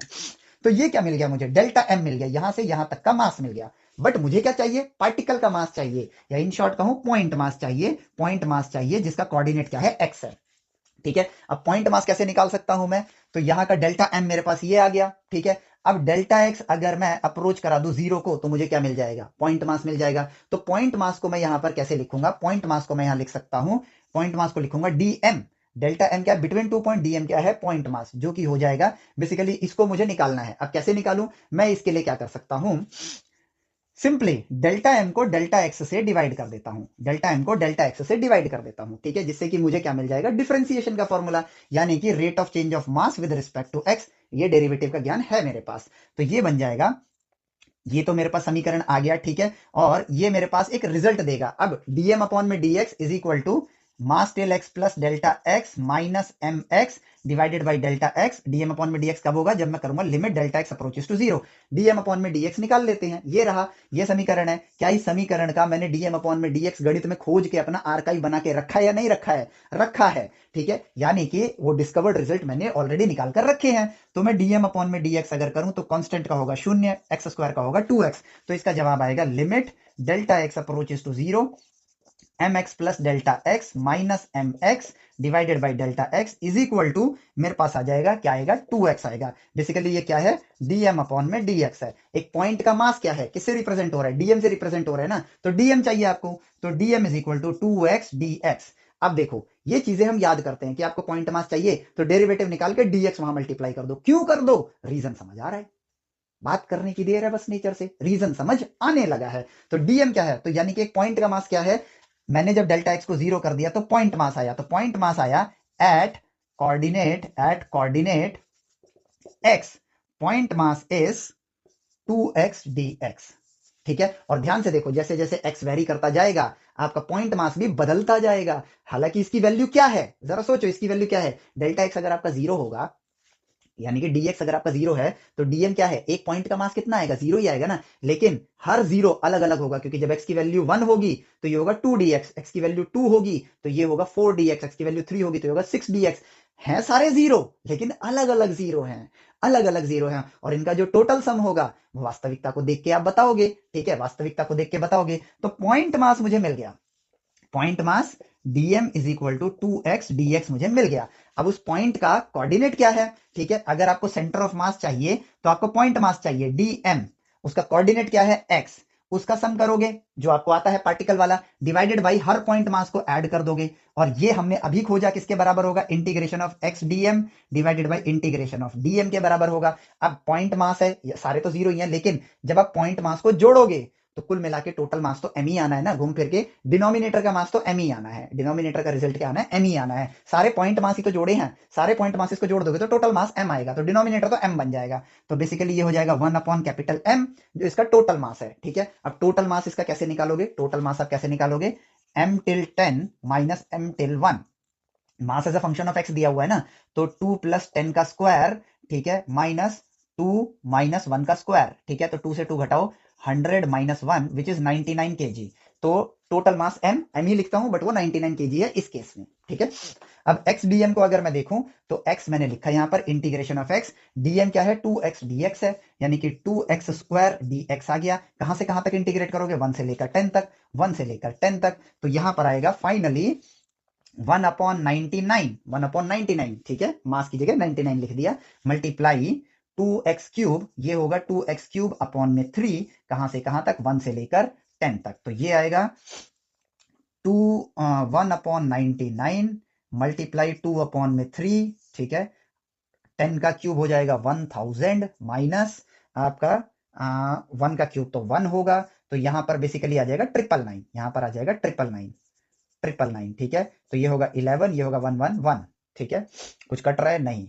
तो यहाँ पर कटेगा, 11 में 111 नहीं आता है, ठीक है। तो ये आएगा 222 डिवाइड बाई 33, ये है इसका कोऑर्डिनेट सेंटर ऑफ मास का, ठीक है। अब चेक करना होगा, 222 डिवाइड बाई 333 आपका जो है 1 से 10 के बीच में आता है, चेक करो, 222 333, तो अरे 33 है बस, 33 इंटू में 10 जो होता है वो 330 होता है, ऑब्वियस सी बात है, ठीक है। तो 10 से तो छोटा ही है, यानी कि वो इन दोनों के बीच में आएगा, सॉल्व करने की जरूरत ही नहीं है, ठीक है, सॉल्व करने की जरूरत नहीं है, क्योंकि 33 इंटू 10, अब ये 330 से बड़ा होता तो उसके बाहर जाता ना, बट 222 330 से छोटा है, इसका मतलब वो 1 से 10 के बीच में ही आएगा, यानी कि यहाँ कहीं सेंटर ऑफ मास लाई करेगा। एग्जैक्ट पोजीशन है 222 डिवाइड बाई 33, ठीक है। इसको 11 से काट सकते हैं, नहीं कटेगा, नहीं कटेगा, ठीक है। तो ये रहा आपका सेंटर ऑफ मास, यानी कि ये जो प्रक्रिया हमने करी, क्यों करी? हमें समझ आ गया, ठीक है। और जब समझ आ गया तो हम चीजों को आसानी से कर सकते हैं। अब यहां पर आप एक पॉज लेना, ठीक है, इससे पहले जो हमने किया है उसके बारे में सोचना, फिर आगे की वीडियो कंटिन्यू करना, क्योंकि अब हम सेंटर ऑफ मास निकालेंगे। एक ये हाफ रिंग का अगर हम सेंटर ऑफ मास निकालते हैं तो किस तरह से निकाला जाएगा, ठीक है। बट आप पहले इस यहां तक के बारे में सोचो, कंसिडरेट कि यहां तक एक वीडियो का अध्याय हो गया, अगला अध्याय इसके बाद है, कंटिन्यूटी में बना रहा हूं बस इसलिए। तो हम लेते हैं अपने पास एक ऐसे हाफ रिंग लेते हैं, सर्कुलर रिंग है, ठीक है, सेमी सर्कल है, सेमी सर्कल है। इसका मुझे सेंटर ऑफ मास जानना है और ये रिंग है मेरे पास, मतलब हाफ रिंग है, और इसका जो टोटल मास है, टोटल मास जो है वो क्या है, एम है, ठीक है, एम है। अब बात ये है कि हमें क्या करना है। अगर मैं इसको सेंटर ऑफ मास जानना चाहता हूं तो मैंने सबसे इजीएस्ट फ्रेम ऑफ रेफरेंस क्या लिया, ठीक है, अगर ये सर्कल होता तो इसका सेंटर यहां होता, ठीक है, तो वहीं से मैंने अपना फ्रेम ऑफ रेफरेंस बना लिया, आधा सर्कल, आधा पार्ट इधर है, आधा पार्ट इधर है, ठीक है। अगर एक्स एक्सिस में देखूं तो जितना पार्ट इधर है उतना ही पार्ट इधर है, तो इसका एक्स सेंटर ऑफ मास तो है 0, यानी कि एकदम सेंटर पे है। बात आती है आपके वाई सेंटर ऑफ मास की, वाई सेंटर ऑफ मास की, जो कि हमें निकालना पड़ेगा, ठीक है, हम निकालते हैं। तो वाई सेंटर ऑफ मास में कैसे निकाल सकता हूं, अगर इसको मैं पार्टिकल की नजर से देखूं, मुद्दा ये नहीं आपको सॉल्व नहीं करना है, ये वक्त सीखने का है, आप इसको भी पार्टिकल की नजर से देखो। तो पार्टिकल की नजर से देखूं तो मैं जो समीकरण है वो ये है, summation of m i y i divided by summation of m i. अब यहां से 0 से लेकर इसका रेडियस अगर r है तो y में भी r ही होगा, ठीक है। तो 0 से r तक y डायरेक्शन में यहां पर कितने पॉइंट होंगे, जवाब बड़ा सिंपल है, इनफाइनाइट पॉइंट होंगे। So from i equal to 0 से लेकर r तक, ओ सॉरी इन्फिनिटी तक, ठीक है। और पहले ये जो 0 है ना, इसको m 0 नहीं बोल रहे हैं, 0 फॉर कोऑर्डिनेट है, इसलिए i इक्वल टू 0, 0 का मतलब उसकी वैल्यू 0 नहीं है, कोऑर्डिनेट 0 है, ये कोऑर्डिनेट को रिप्रेजेंट कर रहा है, m0 m1 m2 m3 ऐसे करके, m1.1 m1.01234, तो ऐसे i 0 से लेकर इन्फिनिटी, मतलब इनफाइनाइट पॉइंट्स है यहाँ पर, ठीक है। तो हम अभी इसको नहीं लिखते हैं, सिंपली सम करना है 0 से लेकर यहां तक, और यहां पर इनफाइनाइट पॉइंट्स हैं, इनफाइनाइट पॉइंट्स हैं। ये बन जाएगा मेरा y centre of mass, y centre of mass, x का तो पता चल गया 0 है। अब वाई सेंटर ऑफ मास निकालने के लिए मुझे क्या चाहिए, अगर मैं इसको पार्टिकल की नजर से देखूं तो मुझे क्या चाहिए, पार्टिकल स्लैश पॉइंट, पार्टिकल कह लो, पॉइंट कह लो, मास चाहिए, ठीक है। अब मैं कैसे निकालूं, देखो ज्योमेट्री को देखो, सर्कल है, ज्योमेट्री क्या है, सर्कल है। अगर मुझे मास पर यूनिट लेंथ चाहिए यहां से यहां तक का, तो मैं मास पर यूनिट लेंथ कैसे निकालूं, इसकी जो लेंथ है वो बेसिकली क्या है, पाई आर के बराबर है। कंप्लीट सर्कल की लेंथ कितनी होती है, 2 पाई आर, कितनी होती है, 2 पाई आर। तो इसके आधे सर्कल की लेंथ कितनी होगी, पाई आर होगी, मास पर यूनिट लेंथ। अब मुझे इसमें क्या करना चाहिए, एक पॉइंट मास आपको पता है क्या होगा, 0 होगा, बट वो 0 मुझे क्या किस में लिखना है, dx के फॉर्म में लिखना है, मतलब डिफरेंशियल के फॉर्म में लिखना है, या फिर मैं कहूं कैलकुलस वाले रिप्रेजेंटेशन में लिखना है, दैट्स इट, ठीक है। तो मैंने क्या किया भैया, सर्कल है, सर्कल है तो बड़ा ही बेस्ट तरीका है, हम सर्कल वाला ही इस्तेमाल करते हैं। जैसे हमने पाई की खोज करी थी, पाई की खोज करी थी तो हमें पता था कि angle multiply radius arc length के बराबर होता है, ठीक है। तो मैं यहां पर एक पॉइंट लेता हूं जिसका कोऑर्डिनेट है x comma y, x comma y, मान लेते हैं ये मेरा ith पार्टिकल है, एक्स आई वाई आई, तो एक्स कॉमा वाई ही लिखता हूं भी, ठीक है। इस पॉइंट का मास मुझे चाहिए, जो कि क्या होगा, 0 होगा, बट कैलकुलस के फॉर्मेट में अगर मैं देखूं तो मैंने क्या किया, एक छोटा सा एंगल लिया, ऐसे तो ये एंगल थीटा है, यहां पर मैंने एक छोटा एंगल लिया delta theta, change in angle, ठीक है, theta plus delta theta minus theta is equal to delta theta, ठीक है। अब यहां से यहां तक की लेंथ कितनी आएगी, इसको आप रिप्रेजेंट कर दो, आर्क लेंथ को डेल्टा एस से रिप्रेजेंट कर दिया, डेल्टा एस मतलब चेंज बिटवीन 2 पॉइंट, ठीक है, चेंज बिटवीन 2 पॉइंट। तो delta S radius multiply angle, radius multiply angle arc length होता है। तो डेल्टा एस मेरे पास क्या आएगा, आर डेल्टा थीटा आएगा, यही आएगा। अब डेल्टा एस लेंथ आ गई ना, ठीक है। तो डेल्टा एस का मास बताओ, तो डेल्टा एम कितना होगा, डेल्टा एम कितना होगा, mass per unit length multiply delta s, यानी वो लेंथ मल्टीप्लाई कर दो, मास पर यूनिट लेंथ निकाल के जितने लेंथ से मल्टीप्लाई करूंगा उतने लेंथ का मास मिल जाएगा, तो ये आ गया। तो ये हो जाएगा मास per unit length multiply length कितनी है मेरे पास, पाई आर है, तो मैं पाई आर लिख देता हूं, ठीक है, लिख दिया। डेल्टा एस कितना है मेरे पास, आर डेल्टा थीटा है, आर डेल्टा थीटा है, तो आर से आर डिवाइड हो गया, तो आ गया m delta theta divided by pi, आ गया, ठीक है। कुछ किया हमने अनोखा नहीं किया, हमने इसको पार्टिकल की तरह देखना शुरू किया, बट पार्टिकल का मास निकालना है, ये तो मैंने यहां से यहां तक का मास निकाल दिया है, तो पार्टिकल मास में कैसे निकालूं, डेल्टा एम, यहां पर क्या करूंगा, लिमिट डेल्टा थीटा अगर 0 को अप्रोच करे, डेल्टा थीटा अगर 0 हो जाए तो ये रिप्रेजेंट करने का तरीका हो गया, डेल्टा थीटा अगर 0 हो जाएगा तो ये डेल्टा एस भी क्या हो जाएगा, एक पॉइंट बन जाएगा, सिंपल सी बात है। तो यहां रिप्रेजेंट करने के लिए ये मेरे पास आ गया एम डी थीटा अपॉन में पाई, ये क्या हो गया मेरे पास, पॉइंट मास जिसकी वैल्यू क्या है, 0, जिसकी वैल्यू क्या है, 0। अगर मैं हर एक पॉइंट जिसका मास 0 है, 0 प्लस 0 करूं तो कितनी बार करूंगा, इनफाइनाइट टाइम्स करूंगा, और जब मैं उसे इनफाइनाइट टाइम जोड़ूंगा तो उसका रिजल्ट क्या आएगा, इसका मास m उसके बराबर आएगा, इसके मास m के बराबर आएगा। तो पॉइंट मास मुझे मिल गया, मैंने यहां पर क्या किया, जो ज्योमेट्री मेरे लिए सरल है मैंने उसका इस्तेमाल किया, ठीक है। अब यहाँ पे क्या मैं y के डायरेक्शन में नहीं देख सकता हूं? मैं देख सकता हूं, लेकिन वहां पर ज्योमेट्री मेरे लिए मुश्किल है, वो मैं आपको इस चीज को खत्म करने के बाद बताऊंगा, ठीक है। तो मेरे पास पॉइंट मास आ गया, point mass is equal to m upon में पाई डी थीटा, ठीक है। यानी कि इस पॉइंट का मास आ गया। अब मुझे कलर बदलना पड़ेगा। इस पॉइंट का मास आ गया, और वो कितना है, ये रहा। हर एक पॉइंट का मास क्या है मेरे पास, m अपॉन में पाई डी थीटा, ठीक है। और ये यूनिफॉर्मली डिस्ट्रीब्यूटेड है, तो हर पॉइंट का मास ये रहा। अब पॉइंट मास आ गया, यानी पॉइंट आ गया मेरे पास, पॉइंट मास आ गया, पॉइंट का कोऑर्डिनेट चाहिए, ठीक है। तो क्योंकि अब ये पॉइंट है, जैसे देखो डेल्टा एस था तो इसमें तो मल्टीपल कोऑर्डिनेट्स थे, बट अब पॉइंट के पास तो एक ही कोऑर्डिनेट होगा, तो इसका कोऑर्डिनेट क्या होगा, इसका एक्स और वाई कोऑर्डिनेट देखो। एक्स, अब ये लेंथ क्या है, आर, तो एक्स कोऑर्डिनेट क्या हो जाएगा, r cos theta, y coordinate क्या हो जाएगा, आर साइन थीटा। तो वाई कोऑर्डिनेट क्या हो जाएगा, पॉइंट मास आ गया, ठीक है। एम आई लिखो, एम अपॉन में pi d theta multiply y coordinate लिखो, r sine theta, r sine theta, ठीक है। आपको क्या करना है, इसका सम करना है, और summation of m upon pi d theta करना है। ये तो भैया घूम फिर के equal to total mass m ही आने वाला है, ठीक है। डिनोमिनेटर तो एम ही आएगा। अब बात करते हैं न्यूमरेटर की।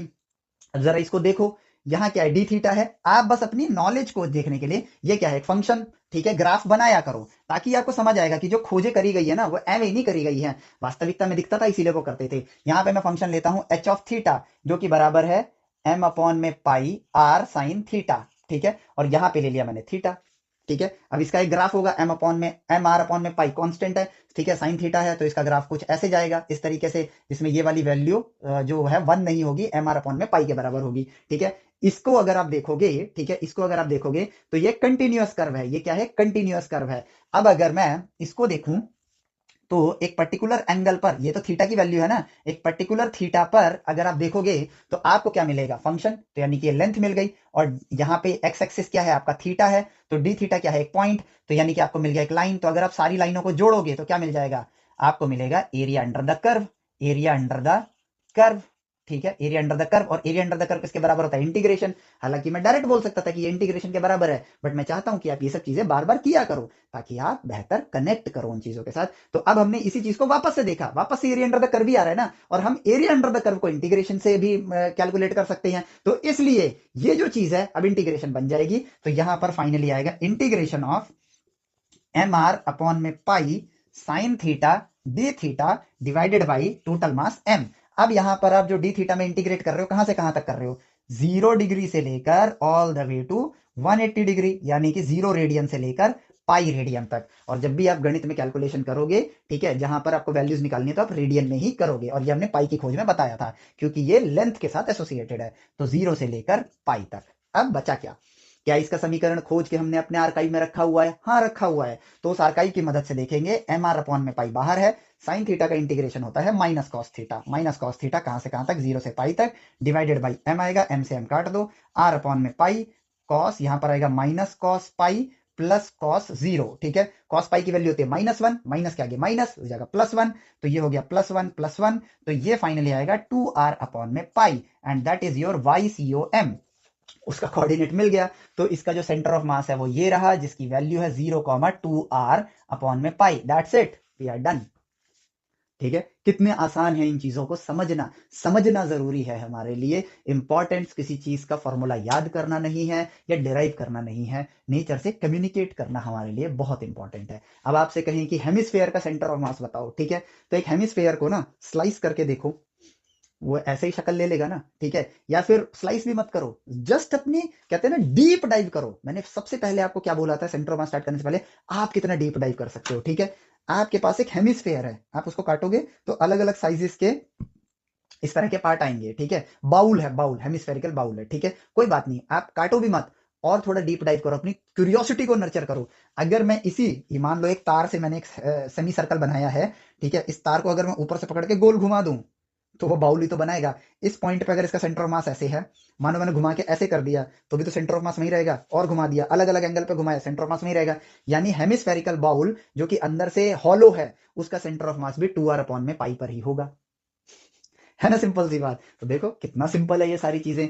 अब हम यही सेमी सर्कल लेंगे, लेकिन हाफ प्लेट लेंगे, बट अब आप ट्राई करना पहले, ठीक है, फिर आगे कंटिन्यू करना है, या फिर देख लो, फिर आप आगे की चीजों को कंटिन्यू करते रहना खुद से। अब हम यहां क्या करते हैं, हम यहां पर करते हैं कि हम यहां पर अब एक सेमी सर्कल नहीं लेते हैं, बल्कि एक प्लेट लेते हैं जो कि पूरा भरा हुआ है। सीधी लाइन बन जाओ, ठीक है, ये प्लेट है पूरा, ऐसे पूरा भरा हुआ है, मतलब ये क्या बोले उसे मैं, ठीक है, सेमी सर्कुलर प्लेट, ठीक है, मतलब इसके पूरा रीजन, मतलब ये खोखला नहीं है, ये भरा हुआ है, ठीक है। अब सेमी सर्कुलर प्लेट है, इसका टोटल मास क्या है, टोटल मास यहां पर m है, ठीक है। अब सिर्फ और सिर्फ कोई प्रक्रिया मत याद करो, सोचो, सोचो, ठीक है, कि मैं इसका सेंटर ऑफ मास कैसे निकालूं। तो मैं सिंपली क्या करूंगा, इसको पार्टिकल की नजर से देखूंगा, ठीक है, पार्टिकल की नजर से देखूंगा। मैंने क्या किया, मैंने ये सोचा कि यार अगर मैंने सेमी सर्कुलर रिंग का सेंटर ऑफ मास निकाल लिया है, ज्ञान जो है उसके जरिए कम्युनिकेट करो, इट्स नॉट इंपॉर्टेंट कि बस आप बुक देखो और सॉल्व करना शुरू कर दो, सोचना सीखो, ठीक है। अगर ये सेमी सर्कुलर रिंग है, सेमी सर्कुलर रिंग वाला मतलब खोखला जो इससे पहले निकाला था वो वाला पार्ट है, उसका सेंटर ऑफ मास मुझे मिल गया जो कि है 0,2r अपॉन में पाई। तो यानी कि मैं इस रिंग को रिप्लेस कर सकता हूं इस पॉइंट पे जिसका मास होगा m, जो कि इसके टोटल मास के बराबर है, इस पॉइंट पे पॉइंट मास से रिप्लेस कर सकता हूं जिसका कोऑर्डिनेट ये है। यस और नो, कर सकते हैं, यही सेंटर ऑफ मास का ज्ञान है जो कुदरत ने हमें दिया है। तो यहाँ पे जो ये बहुत सारे रिंग्स बन रहे हैं, ठीक है, इस तरह के कितने रिंग होंगे यहाँ पर, ऑब्वियसली इनफाइनाइट रिंग होंगे, लेकिन हर एक रिंग को अगर मैं मान के चलो, मैं सिर्फ यहाँ पे 4 रिंग जो दिखा रखा है 1 2 3 4, ठीक है, इसको मैं ग्रीन कलर से चेंज करता जाता हूं। 1 का जो रिंग है वो ये रहा, 1 का जो रिंग है इसका मास m1 है, हमें नहीं पता कितना है बट मान लेता हूं m1 है, तो m1 मास कोऑर्डिनेट ये रहा, ठीक है। ये जो है m2 मास जो है इसका रिंग या इसका सेंटर ऑफ मास ये आएगा, m2 मास ये रहा, m3 मास ये रहा, m4 मास ये रहा, तो m3 ये रहा, m4 ये रहा। अब ये क्या हो जाएगा, एक सॉलिड रॉड की तरह हमें नजर आएगा, फिर उसका सेंटर ऑफ मास निकाल लेंगे तो मुझे इसका सेंटर ऑफ मास मिल जाएगा। यानी कि अब जरा सोचो, पूरी प्लेट है, मैंने प्लेट को इनफाइनाइट रिंग्स में तोड़ दिया, अब रिंग्स को मैंने पार्टिकल में देखना स्टार्ट किया, तो हर रिंग का जो सेंटर ऑफ मास है वहां पर वो रिंग को रिप्लेस कर सकते हैं उसके सेंटर ऑफ मास से, और सारे रिंग का मास तो वही है जो रिंग के मास के बराबर है, तो अब ये रॉड की तरह रिप्लेस हो गया। अब रॉड की तरह रिप्लेस हो गया तो रॉड का जो सेंटर ऑफ मास होगा वही इस प्लेट का सेंटर ऑफ मास होगा, मेरा काम फिनिश हुआ, काम खत्म, ठीक है। अब ये तो हो गया मेरा काम कैसे करना है, अब बारी आती है कि इसको करने के लिए मुझे गणित के माध्यम से आगे बढ़ चलना है, बस और कुछ नहीं, ठीक है।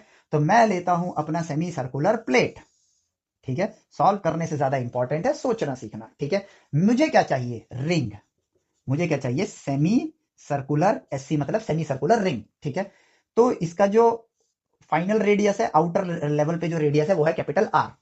मुझे रिंग चाहिए, मैं क्या करता हूं, एक छोटे से स्मॉल आर डिस्टेंस पर जाता हूं और उस स्मॉल आर डिस्टेंस पर एक रिंग कंसिडर करता हूं। ड्राइंग सही बनी होगी, ठीक है, आर। अब ये क्या है, इस रिंग का जो ये जो रिंग है ना, सो इसकी थिकनेस 0 होनी चाहिए, वरना ये मल्टी इनफाइनाइट रिंग्स हो जाएंगे इसके अंदर, है ना। तो मैं क्या करता हूं, अब एक डेल्टा आर डिस्टेंस आगे बढ़ता हूं, डेल्टा आर डिस्टेंस आगे बढ़ता हूं और यहां पर भी एक रिंग लेता हूं, वही कैलकुलस का ज्ञान का इस्तेमाल करूंगा। तो ये जो गैप है ये कितना है, ये है आपके लिए डेल्टा आर, ठीक है। हमें क्या चाहिए, सिर्फ ये वाला रिंग, क्योंकि एक रिंग का अगर मुझे मास पता चल जाए, ठीक है, तो मैं उसको एक पॉइंट मास से रिप्लेस कर दूंगा, ठीक है। तो मुझे चाहिए mass of ring at radius r, ठीक है। बट क्योंकि मास यहां एरिया में डिस्ट्रीब्यूटेड है, एरिया में डिस्ट्रीब्यूटेड है, तो मुझे इस रिंग का मास कैसे निकाला जाए, तो मैंने यहां पे ना दिमाग का प्रयोग किया। अब देखा जाए तो यहां पर कितने रिंग बनेंगे, इनफाइनाइट रिंग बनेंगे, पहले ही बात कर लो, कितने रिंग है, इनफाइनाइट रिंग बनेंगे, 0 रेडियस से शुरू करके all the way to capital r तक जाओगे, दो नंबरों के बीच में अनंत नंबर होते हैं, तो यहाँ कितने रिंग आएंगे, इनफाइनाइट नंबर आएंगे, तो हर रिंग का मास क्या होगा, 0 होगा। लेकिन एक रिंग छोटा है तो दूसरा रिंग उससे बड़ा है, यानी हर 0 यहाँ पे अलग अलग वैल्यू लेके चलेगा, ठीक है। हर रिंग का मास अलग अलग 0 को रिप्रेजेंट करेगा, ठीक है। बट आपको क्या चाहिए, एक रिंग का मास चाहिए, ठीक है। तो हमने क्या किया कि हमने इसका मास निकालना स्टार्ट किया, इसका मास, क्यों, क्योंकि मास एरिया में डिस्ट्रीब्यूटेड है, ठीक है। तो मैंने क्या किया, mass till radius r plus delta r तक निकाला, स्मॉल आर से रिप्रेजेंट कर रहा हूं, आर प्लस डेल्टा आर तक का, और उसमें से अगर मास टिल आर, यानी कि अगर मैं इस ये जो आर प्लस डेल्टा आर, यहां से यहां तक का रेडियस क्या है, आर प्लस डेल्टा आर है, यहां तक का टोटल मास अगर मैं निकाल लूं, उसमें से यहां तक का मास मैं घटा दूं, तो मेरे पास शेडेड रीजन का मास आ जाएगा। बड़ी सिंपल गणित है, चौथी क्लास की, ठीक है। तो मास ऑफ एरिया कैसे निकालूं, सिंपली क्या करते हैं, मास पर यूनिट एरिया निकाल लेता हूं, पर यूनिट एरिया निकाल लेता हूं, जो कि है m अपॉन में इसका रेडियस अगर कैपिटल आर है तो इसका एरिया कितना होगा, pi r square, but pi r square complete circle का रेडियस होता है, तो पाई आर स्क्वायर बाई 2 होगा, तो हो जाएगा 2m अपॉन में पाई आर स्क्वायर, यानी पाई आर स्क्वायर अपॉन में 2 था, 2 ऊपर ले गया, ठीक है। तो मास पर यूनिट एरिया है मेरे पास 2m अपॉन में पाई आर स्क्वायर, ये क्या है? मास पर यूनिट एरिया, मास पर यूनिट एरिया, मास पर यूनिट एरिया। ठीक है, यदि मैं इसमें इस रीजन का एरिया मल्टीप्लाई कर दूं, इस रीजन का एरिया मल्टीप्लाई कर दूं, तो मुझे इस रीजन का मास पता चल जाएगा, इस रीजन का, यानी मुझे इस रीजन का एरिया चाहिए। अब मैं ये एरिया कैसे निकाल सकता हूं? Area till r plus delta r minus area till r, ये कर सकता हूं। ठीक है, तो इसको मैं बोलता हूं डेल्टा ए, क्योंकि यहां तक का एरिया निकाल रहा हूं मैं पूरा, उसमें से यहां तक का एरिया मैं जो है घटा रहा हूं। ठीक है, तो मास पर यूनिट एरिया आ गया। अब मुझे एरिया चाहिए, मास पर यूनिट एरिया से मैं अगर एरिया मल्टीप्लाई करूंगा तो उस एरिया का मुझे मास पता चल जाएगा, सिंपल। तो area till r plus delta r is equal to pi r square, pi r square by 2 है, तो r plus delta r square upon में 2। ठीक है, यही होगा मेरे पास। अब area till r minus area till r, तो minus pi by 2 r square, area till r plus delta r minus area till r, घटा दो, कम हो जाएगा तो घटा देते हैं। अब क्या करना है? सॉल्व भी तो करना है। Pi by 2 r square delta r square plus 2 r delta r minus r square, लो आर स्क्वायर से आर स्क्वायर गया, तो ये आएगा pi by 2 delta r square plus 2 r delta r, ये आ गया मेरे पास। ठीक है, डेल्टा ए आ गया। अब ध्यान से सुनना। ठीक है, तो अगर मैं मास पर यूनिट एरिया में डेल्टा ए मल्टीप्लाई कर दूं तो इस रीजन का मुझे क्या मिल जाएगा? मास मिल जाएगा। तो बेसिकली अब मैं कह सकता हूं कि मुझे डेल्टा एम मिल गया, delta m which is 2m upon में pi r square multiply area, जो कि है पाई बाई 2 डेल्टा आर का square plus 2 r delta r, ये मिल गया मुझे। 2 से 2 काटो, पाई से पाई काटो, तो ये आएगा m अपॉन में r square multiply delta r square plus 2 r delta r. ठीक है, ये क्या है? मेरे पास डेल्टा m है। आपको क्या चाहिए? रिंग का मास चाहिए। कैसे निकाल सकते हो? ऑब्वियसली यदि आप डेल्टा आर को शून्य कर दो, डेल्टा आर को शून्य कर दो। ठीक है, तो dm is equal to limit delta r approaches to zero delta m which is limit delta r approaches to zero, बस रिप्रेजेंट करने के लिए है, m अपॉन में आर स्क्वायर डेल्टा आर का square plus 2 r delta r. ठीक है, अब जैसे आप लिमिट लोगे, इधर क्या है? डेल्टा आर का स्क्वायर है। ठीक है, अब जब नंबर जीरो के करीब जाता है, जैसे 0.1 मल्टीप्लाई 0.1 इट बिकम 0.01, तो वो एक्सपोनेंशियली डिक्लाइन करता है, डिक्लाइन करता है। और लिमिट क्या होती है कि आप डेल्टा आर की वैल्यू छोटी करते जाते हो। ठीक है, डेल्टा आर की वैल्यू जीरो को अप्रोच कराओगे, नंबर्स लिखोगे, उसके बेसिस पर प्रिडिक्ट करोगे ना कि ये जवाब कहां जा रहा है। तो उस केस में डेल्टा आर का जो डिक्लाइन है ना, वो 2 और डेल्टा आर के सामने, कंपैरेटिवली इसके सामने बहुत तेजी से शार्पली घटेगा, तो इसका इंपैक्ट इसके डिक्रीमेंट में नजर नहीं आएगा। जैसे कि देखो, है तो ये भी बहुत छोटा और ये भी बहुत छोटा है, ध्यान से सुनना, लेकिन छोटे में छोटे को भी कंपेयर करो। फॉर एग्जाम्पल 0.00000001, ये बहुत छोटा नंबर है। 0.00 करोड़ों जीरो फिर 1। अब देखो, छोटा तो हमारे लिए ये भी है, छोटा तो ये भी है, लेकिन ये इसके सामने बहुत छोटा है, इसलिए ये नेग्लेक्ट हो गया। समझ आई? इसलिए ये गायब हो जाता है। ठीक है, तो अप्रोक्सीमेटली जो आता है, क्योंकि हमें रिजल्ट में इसी का जवाब दिखेगा, तो हम इसके बेसिस पर लिमिट तक पहुंचेंगे, तो आएगा m अपॉन में r square multiply 2 r d r.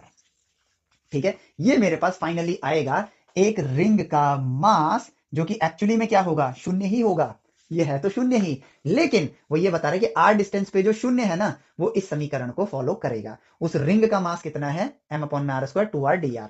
ठीक है, उस रिंग का मास कितना है? ये रहा। ठीक है, तो अब ध्यान से देखना, सिर्फ आपने बात ही तो करी है। ठीक है, mass of ring at radius r is equal to 2m upon में capital r small r d r. ठीक है, ये है। अब उस रिंग को, ठीक है, पैरेलली में यहां पर देखूं, सिर्फ ये वाला रिंग, इसका सेंटर ऑफ मास यहां होगा। ये लो, मैंने लगा दिया। उसका मास क्या है? ये रहा। इसका मास क्या है? ये रहा। 2m अपॉन में आर डी आर, ये इसका मास है। और इसका कोऑर्डिनेट क्या है? 0,2r अपॉन में पाई, जो इसका रेडियस है वही इसका कोऑर्डिनेट बनेगा। 2r अपॉन में पाई जब आप सॉल्व करोगे तो जो वैल्यू आएगी वही इसका कोऑर्डिनेट है। जो ये वाला रिंग है, इसका रेडियस जो भी होगा वो यहां आ जाएगा, ये वाला रिंग यहां आ जाएगा। ऐसे करते करते अगर इस पॉइंट से देखो तो हर पॉइंट के रिंग बनते जाएंगे, ऐसे ऐसे ऐसे। हर पॉइंट का मास मुझे पता है, हर पॉइंट का कोऑर्डिनेट मुझे पता है। M i y i divide by summation of m i. ठीक है, तो summation of m i y i divide by summation of m i, जो कि टोटल मास एम ही होना है। तो is equal to m i कितना है?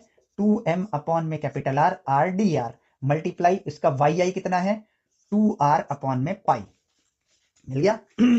इसका समेशन करना है डिवाइडेड बाई कैपिटल एम, ठीक है, 2 टू 4, ठीक है, 4m अपॉन में pi r, r into r square d r, ठीक है, डिवाइडेड बाई कैपिटल एम, और इसका सम करना है। अब ये रहा आपका फंक्शन, ये रहा आपका एक्स एक्सिस जो कि आर से रिप्रेजेंट होगा, एफ एक्स डी एक्स दिख रहा है, और ये इसका ग्राफ आप बना सकते हो, स्क्वायर ग्राफ है, मतलब क्वाड्रेटिक ग्राफ है, graph into D x, length into breadth, क्या निकलेगा, एरिया निकलेगा, एरिया निकलेगा, इसलिए ये किसके बराबर हो जाएगा, इंटीग्रेशन के बराबर हो जाएगा, तो आएगा 4m अपॉन में पाई आर, ठीक है, डिवाइडेड बाई ये m ऊपर आ जाएगा, m से m काट दो, तो ये होगा आर स्क्वायर डी आर। अब रेडियस कहां से कहां तक वेरी कर रहा है, 0 से लेकर कैपिटल आर तक वेरी कर रहा है, तो 0 से लेकर कैपिटल आर, तो ये आएगा आपके लिए 4 अपॉन में पाई आर, ठीक है, r cube, sorry small r cube upon में 3, 0 से लेकर कैपिटल आर तक, ठीक है, तो 4 अपॉन में पाई आर, यहां पर आएगा कैपिटल आर क्यूब अपॉन में 3, और 0 वाला तो 0 हो जाएगा, हटाओ उसे, एक आर से एक आर काटो तो ये स्क्वायर हो जाएगा, तो ये 4r स्क्वायर अपॉन में 3 पाई, ठीक है, 4r स्क्वायर अपॉन में 3 पाई, सही लिखा है मैंने, हाँ सही लिखा है, ठीक है, कोई मिस्टेक करी हो तो 2m अपॉन में, एक सेकेंड, यहाँ पे आर स्क्वायर था, हाँ वही मैं कह रहा हूँ, आर स्क्वायर था, तो ये आर हो जाएगा, यहाँ पे आर स्क्वायर था, मैंने यहाँ लिखा नहीं, वो सिली मिस्टेक में काउंट होगा, ठीक है, तो 4r अपॉन में 3 पाई आपका हो जाता है, यहां पर भी लिख देते हैं, ये रहा, ठीक है, तो ये बन जाता है आपका इसका सेंटर ऑफ मास। मुद्दा क्या है, सोचना सीखो, सॉलिड हेमिस्फेयर है, उसका सेंटर ऑफ मास चाहिए, वो यही होगा, इसी चीज को ऐसे ऐसे खड़ा करके 180 डिग्री घुमा दो, सॉलिड ही तो बनेगा, हर लेयर का मास कहां होगा, वहीं पर होगा, तो मिल गया centre of mass of continuous body. ये वीडियो लेक्चर लंबा हुआ है, लेकिन इसको 3 अध्याय में आपने देखा होगा, जैसा कि मैंने आपको बीच बीच में बोला था, बट एक दो बार और देखना है इसको, ठीक है, मुद्दा सॉल्व करने से ज्यादा आपका कनेक्ट होना जरूरी है, सही ज्ञान के साथ जुड़ना जरूरी है, और ज्ञान ऐसे लो कि आप कुदरत से ज्ञान लेना सीख जाओ, ये जरूरी है, ठीक है, तो चीजों को एक्सप्लोर करो, इंटरेस्टिंग टॉपिक है, मजेदार चीजें हैं, क्योंकि जैसे जैसे आप कम्युनिकेट करोगे वैसे वैसे आप और बेहतर होते जाओगे, और कैलकुलस के साथ कनेक्ट करने के लिए मैं आप लोगों को अब अगले वीडियो लेक्चर में सिखाऊंगा एरिया एंड वॉल्यूम।